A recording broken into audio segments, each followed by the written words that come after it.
Mona. Anakuta. Wako ni kule.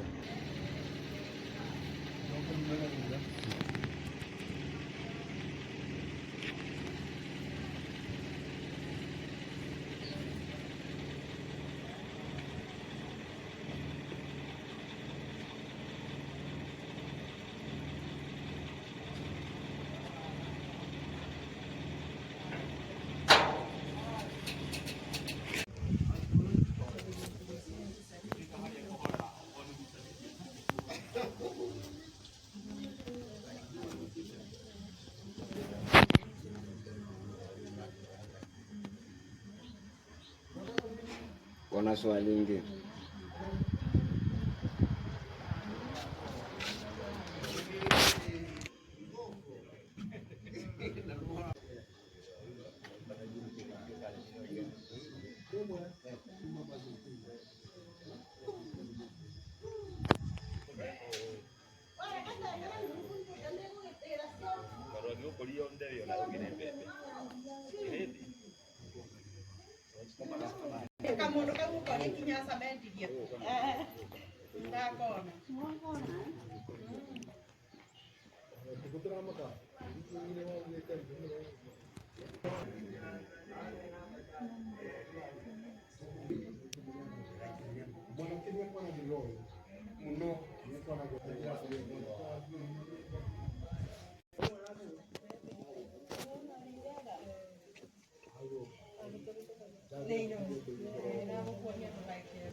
Saa sita hiyo na dakika kama 40. Asa tukaingia hii kulala, tulitoka nje saa 5. Asa tukaingia kulala kidogo tu, masaa kidogo, na naona watu kama wameshaingia kwa nyumba. Wameingia kwa nyumba, nikafuruka na nilikuwa na nguvu pia. Nikaona wakanionyesha bunduki kwa nini kwa kichwa, lakini wamenikanyaka hapo, lakini kama niko hivi mwili inaumia kidogo, nataka niende kwa hosi kama nimeenda nyumbani. Kwa wawili wenye waliingia kwa nyumba, lakini kama wanileta hapa walikuwa watu 20. Waliniweka kwa ya umbrella. Kama wameniweka hapo wakanifungia hapo, au wakakuja wakaanza gari kuitoa na gari zao, wameingiza zikapala hapo. Wanatoa hapa chuma wanapeleka kwa gari yao, wanatoa hapa wanapeleka kwa gari yao. Mimi niko hapo, wamenifungia hapo. Bati wamalize kama masaa imeisha, na wanachukua short tape na wananifunga mdomo, na wengine wanaongeza kwa nini kwa mikono nyuma. Wakaniambia sasa twende na wewe ama nikuache hapa. Mimi nikasema wacha mniache tu hapa, nyoho muende.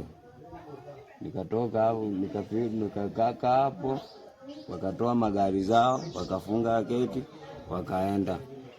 Kulikuwa na wakora. Mimi nilipigiwa simu asubuhi na maidada akaniambia nikuje, uko na wizi imefanyika usiku. Sasa kuja nikakuta gari iko hivi. Alafu sasa nikaambiwa sistangu amelala na hajisikii. Sasa tukaona ni dawa walikuwa wamewekewa, wamefurisiwa, inaitwa sijui devil's dust. Ndipo tuliwapeleka hospitali, sasa wako sana. 35 million.